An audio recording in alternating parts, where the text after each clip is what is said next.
السلام علیکم ورحمۃ اللہ وبرکاتہ۔ الحمد للہ رب العالمین والصلاة والسلام علی رسولہ الکریم وعلی آلہ واصحابہ اجمعین، اما بعد فاعوذ باللہ من الشیطان الرجیم۔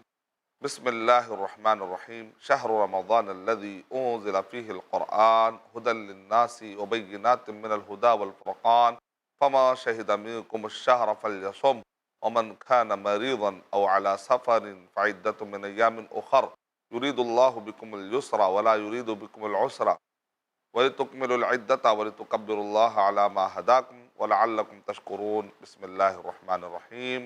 رب اشرح لی صدری ویسر لی امری واحلل عقدۃ من لسانی یفقہوا قولی۔ میں سب سے پہلے اللہ سبحانہ و تعالیٰ کا شکر بجا لاتا ہوں، بے پایہ درود و سلامتی ہو محمد مصطفیٰ صلی اللہ علیہ وسلم پر۔ محترم ناظرین کرام، گزشتہ 4 ایپیسوڈ سے اس بارے میں ہماری گفتگو چل رہی تھی کہ رمضان المبارک کا ایمان کے 6 ارکان سے بڑا گہرا تعلق ہے۔ ان تؤمن باللہ و ملائکتہ و کتبہ و رسولہ والیوم الآخر والقدر خیرہ و شرہ، کہ تم ایمان لاؤ اللہ پر، اس کے فرشتوں پر، اس کی کتابوں پر، اس کے رسولوں پر، آخرت کے دن پر، اور تقدیر کے اچھے اور برے ہونے پر۔ اللہ پر ایمان لانا رمضان مبارک سے سب بڑا گہرا تعلق ہے، کیونکہ رمضان مبارک میں ہم روزہ رکھتے ہیں کس کے لیے؟ اللہ سبحانہ تعالیٰ کے۔ ہم چھپ کر بھی نہیں کھاتے کیونکہ اللہ تعالیٰ ہمیں دیکھ رہے ہیں۔ تو رمضان مبارک کا اللہ پر ایمان لانے سے بڑا گہرا تعلق ہے، اور کس طریقے سے ایمان لانا ہے سارے ڈیٹیل الحمدللہ ہمارے گزر چکے ہیں۔ سیکنڈ، فرشتوں پر ایمان لانا، اس کا ریلیشن رمضان مبارک سے کیا ہے؟ تنزل الملائکۃ والروح، اور اسی طرح فرشتوں کی کائنات کیا ہوتی ہے، فرشتوں پر ایمان لانے کا مطلب کیا ہے، ڈیٹیل میں گزر چکا ہے۔ لیلۃ القدر میں کثرت سے فرشتوں کا آنا، جبرائیل صلاۃ والسلام کا آنا، بہرحال رمضان المبارک سے فرشتوں پر جو ایمان لانے کا مطلب ہے اس سے بڑا گہرا تعلق ہے۔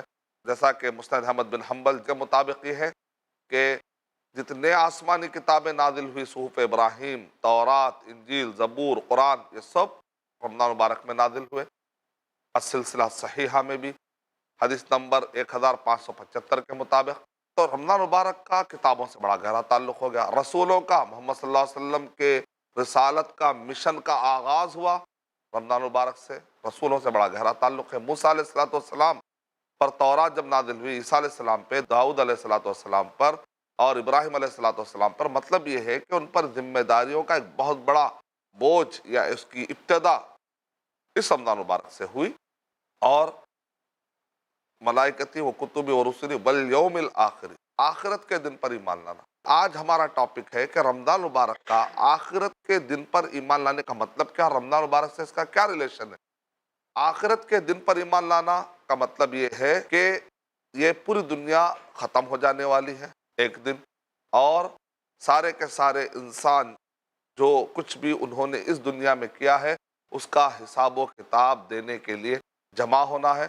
یوم تبدل الارض غیر الارض والسماوات، یہ پوری کائنات تہو بالا ہو جائے گی، ختم ہو جائے گی، اور مرنے کے بعد کی ایک زندگی ہے جہاں پر ہم کو حساب و کتاب دینے کے لیے جمع ہونا ہے۔ مالک یوم الدین، قیامت کے دن کا مالک اللہ سبحانہ و تعالیٰ ہے۔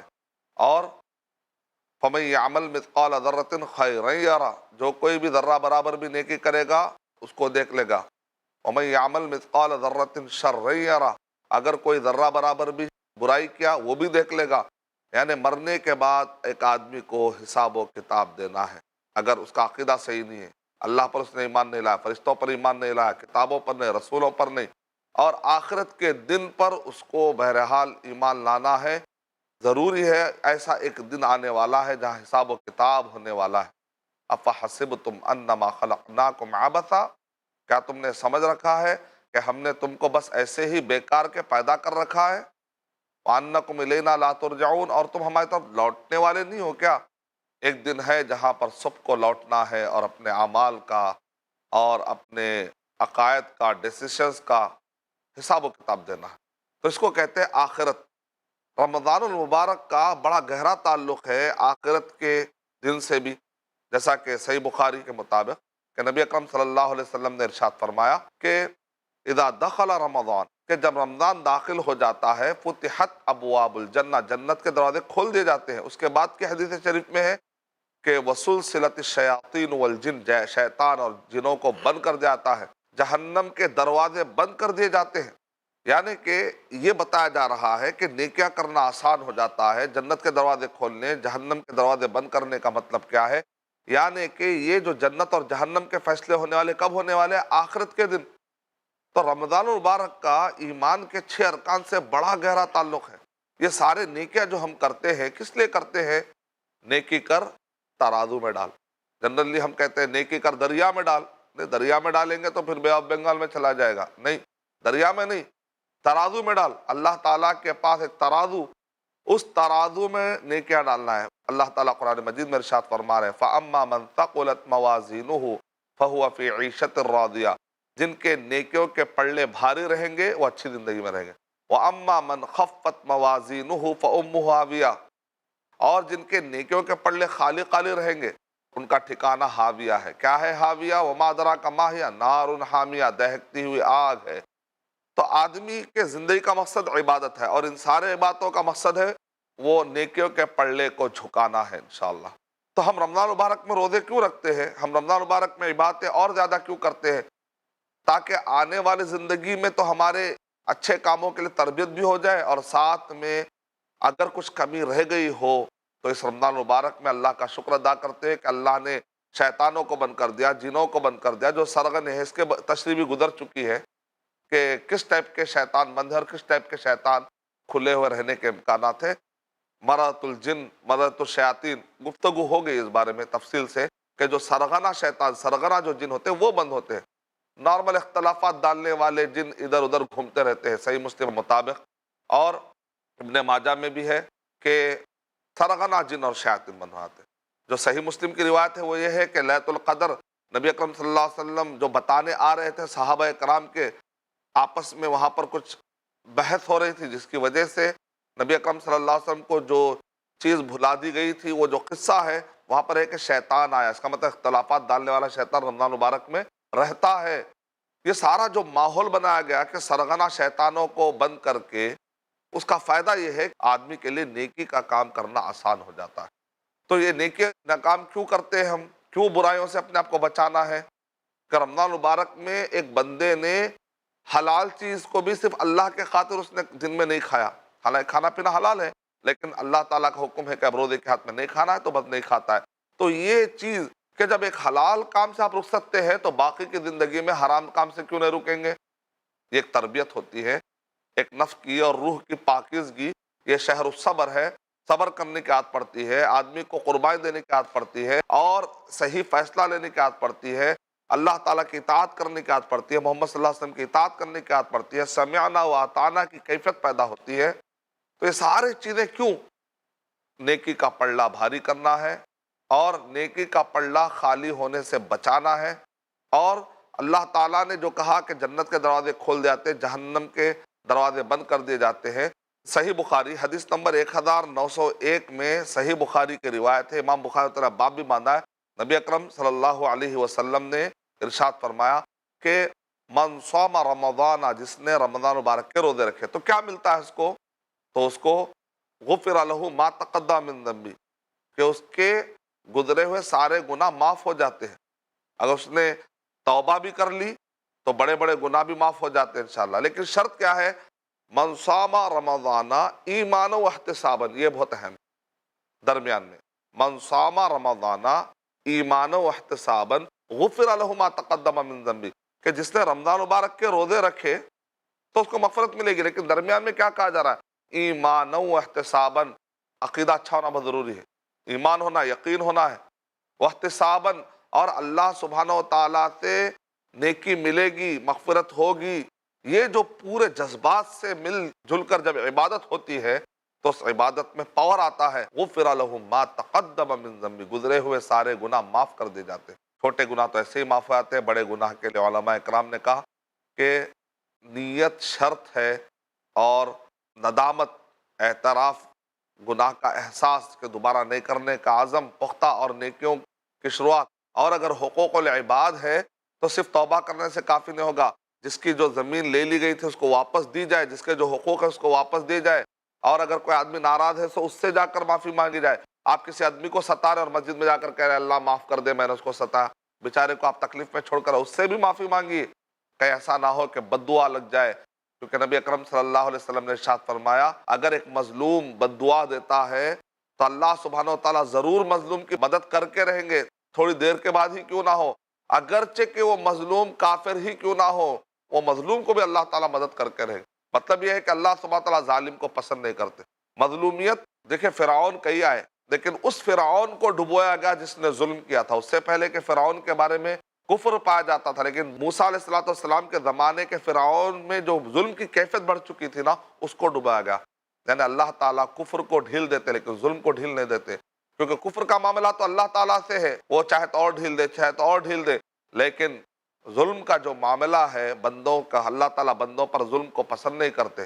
اسی لیے کہ وَلَا تَحْسَبَنَّ اللَّهَ غَافِلًا عَمَّا يَعْمَلُ الظَّالِمُونَ، جو ظالم کر رہے ہیں اللہ تعالیٰ اس سے غافل نہیں ہے۔ تم یہ مت سمجھو کہ اللہ غافل ہے، ایسی بات نہیں، اللہ تعالیٰ غافل نہیں ہے۔ اللہ سبحانہ و تعالیٰ تو بس ڈھیل دیتے رہتے، پھر اچانک جب پکڑ لیتے اللہ سبحانہ و تعالیٰ تو بڑی سخت پکڑ ہوتی ہے۔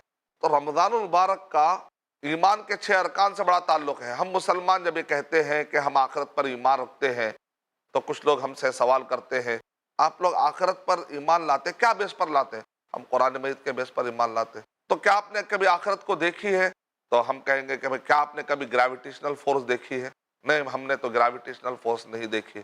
پھر آپ کیسے کہتے ہیں؟ نہیں، ہم سیب کے ذریعے سے کہتے ہیں، تو ہم بھی قرآن مجید کے ذریعے سے کہتے ہیں۔ تو یہ قرآن مجید اللہ سبحانہ و تعالیٰ کی طرف سے ہے، یہ کیسے پتا چلا آپ کو؟ کیونکہ اس قرآن مجید میں ایسی ایسی باتیں ہیں کہ جو ایک امی 7 سینچری میں 7 سینچری میں جس کو ڈارک ایجز کہہ کر پوری دنیا پکارتی ہے، اس کتاب کے اندر ایسی ایسی باتیں آ رہی ہیں کہ سمندر کی گہرائی کا ڈسکرپشن، بادلوں کا ڈسکرپشن، آسمان کے تفصیلات کا ڈسکرپشن اور زمین کے گہرائیوں کا ڈسکرپشن، ماں کے پیٹ میں رحم مادر میں جو بچہ ڈیولپ ہو رہا اس کے باریکیاں، یہاں تک کہ سائنسدان بول اٹھے کہ اتنی باریکیاں تو آج کے دور میں ہم بڑے بڑے مشینوں کے ذریعے سے مائکرو لیول کے گیجٹس سے دیکھنے کے بعد ہی ہم بتا پاتے ہیں۔ ولیم کیت مورے ہو، چاہے وہ جرمنی کے رہنے والے سائنسدان ہو، مورس بوکائے ہو، بڑے بڑے سائنسدان بول اٹھے کہ اس کا مطلب یہ نکلا کہ یہ ایک انسان اس کو نہیں لکھ سکتا، یہ ضرور یہ رحم مادر کے پیدا کرنے والے اللہ سبحانہ و تعالیٰ کی طرف سے ہے، یہ سمندروں کی گہرائی پیدا کرنے والے اللہ سبحانہ و تعالیٰ کی طرف سے، تبھی اس کتاب میں وہ باتیں آ رہی ہیں۔ یہ کائنات کا پیدا کرنے والا قرآن کیا؟ اللہ کا کلام، اور یہ پوری کائنات کیا ہے؟ اللہ کی مخلوق ہے، وہ بھی اللہ کا ایک فعل ہے۔ خلق کیا؟ اللہ کا ایک فعل ہے، خلق اللہ کا فعل ہے۔ اللہ نے اس فعل کے ذریعے سے کن فیکن کہا، ہو جا تو ہو گیا، تو اللہ تعالیٰ نے پیدا کیا۔ تو اللہ سبحانہ و تعالیٰ کا فعل ہے، کائنات کیا ہے؟ اللہ تعالیٰ کا فعل ہے، اور قرآن کیا؟ اللہ کا کلام ہے۔ کیا اللہ کے کلام میں اور فعل میں کانٹرڈکشن ہو سکتا ہے؟ کیا نہیں، کانٹرڈکشن میرے اور آپ کے دماغ میں آ سکتا ہے، میرے اور آپ کے دماغ کا کانٹرڈکشن ہے، اللہ کے قول اور اللہ کے فعل میں کوئی کانٹرڈکشن ہو نہیں سکتا۔ اسی لیے کہتے ہیں جو فیکٹ ہے، جو حقائق ہے، بشرطے کہ وہ حقائق ہو۔ سائنس تو یوٹرن لیتی ہے، احتیاط کرنا چاہیے، فیکٹ بولتی ہے کل پھر اچانک کہتے ہیں تھیوری، وہ الگ بات ہے، وہ سائنس کے پرابلم ہے۔ لیکن جو واقع حقائق ہے دنیا میں، وہ اور قرآن کبھی آپس میں ٹکرائی نہیں سکتے۔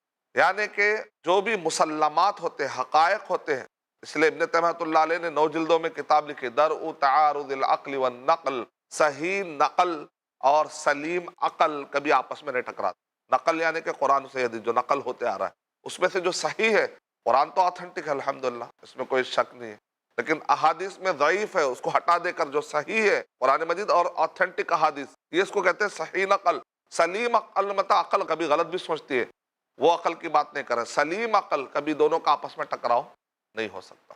تو اس لحاظ سے اگر آپ نے قرآن مجید کو جب مان لیا کہ اللہ سبحانہ وتعالیٰ کی طرف سے ہے، تو تب آپ کے لیے قرآن مجید کے آخرت کے بارے میں باتیں ماننا کیا مشکل ہے؟ ایک چیز اللہ تعالیٰ کی طرف سے آئی ہے، اور اللہ تعالیٰ وہ چیز جانتے جو ہم نہیں جانتے، واللہ عالم، اللہ تعالیٰ بہتر جانتے ہیں۔ تو آخرت کے بارے میں کون جانتا ہے؟ اللہ تعالیٰ، کیونکہ اس کا علم بڑا ایڈوانس ہے۔ اس نے جب ہمیں بتایا کہ یہ ایسا ہونے والا ہے، تو ظاہر بات ہے اللہ سبحانہ تعالیٰ سے بڑھ کر سچا کون ہو سکتا ہے؟ ومن اصدق من اللہ قیلا۔ قرآن مجید پر پھر آپ ڈسکس کریے، اگر آپ وہاں پر مطمئن ہو جاتے ہیں تو پھر باقی کے سب چیزیں ماننا آپ کے لیے آسان ہو جاتا ہے۔ لیکن اگر آپ کو قرآن مجید میں ہی شک ہے تو پھر باقی کے چیزیں اگر آپ حل بھی کر دوں میں، تو پھر وہ ڈسکشن کچھ نہ کچھ سمجھیں گے تو آپ ادھورا ہی رہے گا۔ تو اسی لیے پہلا ٹاپک یہ ہے کہ آپ قرآن مجید کو سمجھتے یا نہیں۔ اگر آپ کہتے ہیں قرآن مجید کو میں مانتا ہوں، تو پھر قرآن مجید کے بیس پر حدیث ہے، قرآن مجید کے بیس پر آخرت کا تصور ہے، اور اس کے علاوہ بھی اگر کوئی آدمی یہ کہے کہ بھئی عقلی اعتبار سے بھی سمجھ میں آتی ہے بات؟ آخرت کا جو تصور ہے وہ یہ ہے کہ دنیا کے سارے عدالت کو ایک مظلوم نے کھٹکھٹا لیا، لیکن وہ کہیں پر بھی جاتا ہے، کہیں پر بھی جاتا ہے، کہیں پر بھی جاتا ہے تو اس کو کوئی مدد کرنے والا نہیں ملتا، تو آخری میں وہ مظلوم کیا کہے گا؟ ایک ایسا دن قائم ہونا چاہیے جہاں پر یہ ظالم کو بدلہ ملے اور مجھے میرا بدلہ ملے۔ ایک ضرورت ہے ایک ایسا دن، انصاف کا دن قائم ہونا، مالک یوم الدین، مالک یوم الدین بدلے کے دن کا مالک، قیامت کے دن کا مالک، جب کہ بدلہ دیا جائے گا، ایک ایسا دن آنا بہت ضروری ہے۔ ایک خود مظلوم سے پوچھے تو مظلوم کہے گا ہاں ہاں، ایک ایسا دن آنا چاہیے جہاں پر ظالم کو کیفر کردار تک پہنچایا جائے۔ لوگ کہتے ہیں کہ مرنے کے بعد دوبارہ کیسے اٹھتے ہیں؟ اللہ تعالیٰ نے قرآن مجید میں بڑا اچھے طریقے سے اس کا جواب دیا۔ عام انسان اگر اس پہ غور کرے گا تو قرآن مجید میں سب جوابات، وَضَرَبَ لَنَا مَثَلًا وَنَسِيَ خَلْقَهُ، وہ ہمارے لیے مثال دیتا ہے کہ ہم دوبارہ کیسا پیدا کریں گے، اور اپنی اوقات بھول گیا، اپنی خلقت بھول گیا کیا؟ وہ تھا ہی نہیں تو آ گیا نا۔ اب آ جانے کے بعد دوبارہ آنا کیا مشکل ہے؟ پہلی مرتبہ شاعری کرنا مشکل ہوتا ہے، لیکن ایک مرتبہ شاعری ہو جاتی ہے تو اس کے بعد ہزاروں نسخے اس کے زیروکس کاپیاں نکال سکتے ہیں آپ۔ ایک آدمی یہ کہہ رہا ہے کہ میں تو ہوں لیکن دوبارہ کیسے آ سکتا ہوں؟ تو تم تھے ہی نہیں تو اب آئے، اس کو تم مان رہے ہو۔ جو چیز تھی نہیں اس کے بعد تم آئے ہو تو تمہارے اپنے وجود کو تم تسلیم کر رہے ہو۔ اب تم آ گئے ہو تو پھر دوبارہ لانا کیا مشکل ہے اللہ سبحانہ تعالیٰ کے لیے؟ اَيَحْسَبُ الْإِنسَانُ أَن لَّن نَّجْمَعَ عِظَامَهُ، کیا انسان یہ سمجھتا ہے کہ ہم اس کے ہڈیوں کو واپس جمع نہیں کریں گے؟ بلا قادرین علی ان نسوی بنانا، ہم تو اس بات پر قادر ہیں کہ پور پور جمع کر کے رکھ دیں گے۔ ہڈیوں کے اوپر جو چمڑا ہے اور چمڑے کے اوپر جو پور ہے نا، ویسے ہی لا کر اللہ سبحانہ و تعالیٰ ایز اٹ از رکھ سکتے ہیں۔ ہم پر سوال کر رہے ہو۔ ایک مرتبہ ایک گفتگو ہوتی ہے تو اس گفتگو کے دوران مجھ سے سوال کیا جاتا ہے، تو اس میں سے کئی سوالات ہوتے ہیں، اس میں سے ایک سوال یہ تھا کہ ایک آدمی کہہ رہا ہے کہ مجھے اسلام کی ہر چیز پسند ہے، ہر چیز سمجھ میں آتی ہے، لیکن ایک چیز سمجھ میں نہیں آتی کہ مرنے کے بعد کی زندگی۔ تو میں نے کہا اس میں پرابلم کیا ہے؟ اس نے کہا دیکھیے، اگر کل کے دن قیامت قائم نہیں ہوئی تو اب مجھ سے کہا جا رہا ہے کہ قیامت قائم ہوگی، قیامت قائم ہوگی، اور اس کی وجہ سے زنا نہیں کرنا ہے، شراب نہیں پینا ہے، تو اگر قیامت کل کے دن قائم نہیں ہوئی تو میں یہ سب سارے چیزیں جو اسلام کے لیے چھوڑ رہا ہوں، یہ جو مزے ہیں دنیا کے، یہ حرام ہے، یہ حرام ہے، یہ حرام ہے، تو مزے چھوڑ رہا ہوں میں اسلام کے خاطر۔ اگر کل کے دن قیامت قائم نہیں ہوئی تو پھر یہ سارے مزے میرے بیکار ہو گئے، میں نے تو فائدہ نہیں اٹھایا۔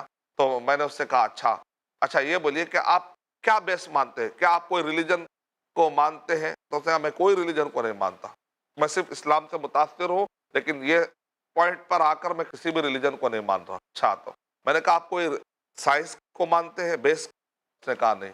اچھا آپ کیا اسٹیٹسٹکس کو مانتے ہیں؟ تو اس نے کہا نہیں۔ اچھا فلسفی؟ نہیں۔ ریزننگ؟ نہیں۔ لاجک؟ میں نے اس سے کہا کچھ تو آپ کو ماننا چاہیے، کیونکہ جب آدمی مانتا ہے تو اس کے بیس پہ ہم سمجھاتے ہیں۔ میں نے اس سے کہا اچھا کامن سینس؟ دیکھو اگر کامن سینس کو بھی نہیں مانتے بولے نا تو پھر ایک پاگل آدمی ہو جاتا ہے، اور پاگلوں سے پھر ڈسکس کر کے اور ان سے مناظرہ کر کے بات کر کے فائدہ نہیں۔ تو اس آدمی نے کہا نہیں کامن سینس تو میں مانتا ہوں۔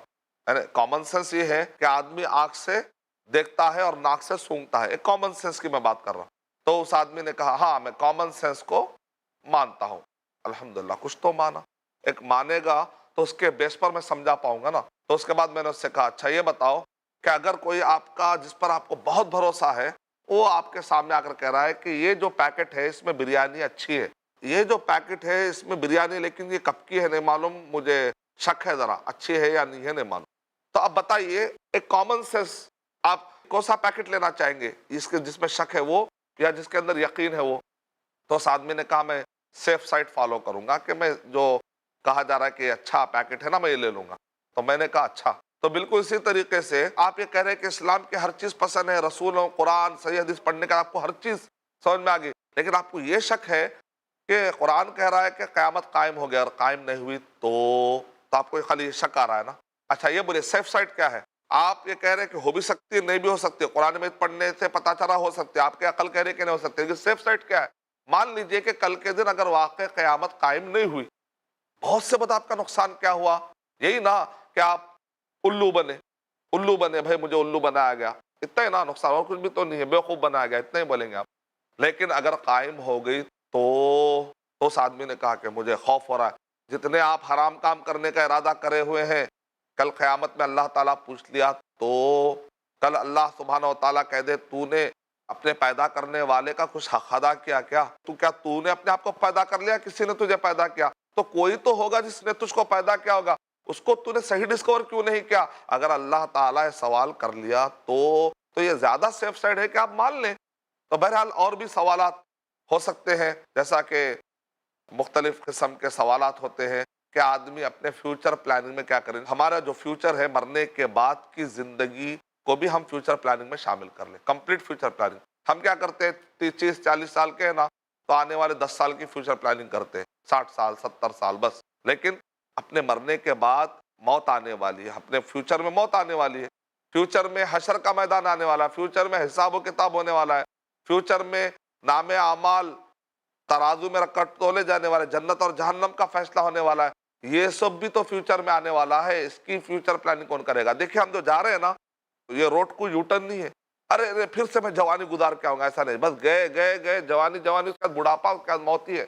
ایسا نہیں ہے کہ بڑھاپے کے بعد پھر جوانی ملنے والی ہے، پھر آپ کو راؤنڈ ملنے والا ہے، ایسا کچھ بھی نہیں ہے۔ وَمَن يَعْمَلْ مِثْقَالَ ذَرَّةٍ خَيْرًا يَرَهُ وَمَن يَعْمَلْ مِثْقَالَ ذَرَّةٍ شَرًّا يَرَهُ۔ ذرہ برابر بھی نیکی کرو گے تو دیکھ لو گے، ذرہ برابر برائی کرو گے تو دیکھ لو گے۔